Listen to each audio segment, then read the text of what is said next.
Well, the South Dakota Supreme Court is going to be hearing several cases this week in Brookings, including one that involves Hollywood actor Kevin Costner. In the early 1990s, Kevin Costner bought property in Deadwood, where he planned to open a casino and resort called the Dunbar, named after his character in the movie Dances with Wolves. At that time, he commissioned Peggy Detmers to sculpt bronze figures of buffalo and Lakota hunters on horseback for display at the resort.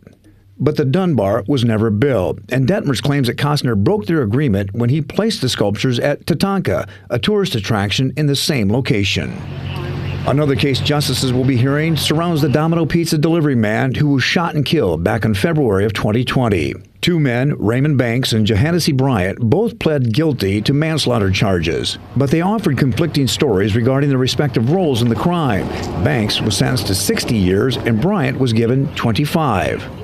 Both are pointing at each other as the trigger man, but Banks, who got the lengthier sentence, wants the court to see results of a polygraph test that was never allowed in court that shows he didn't pull the trigger.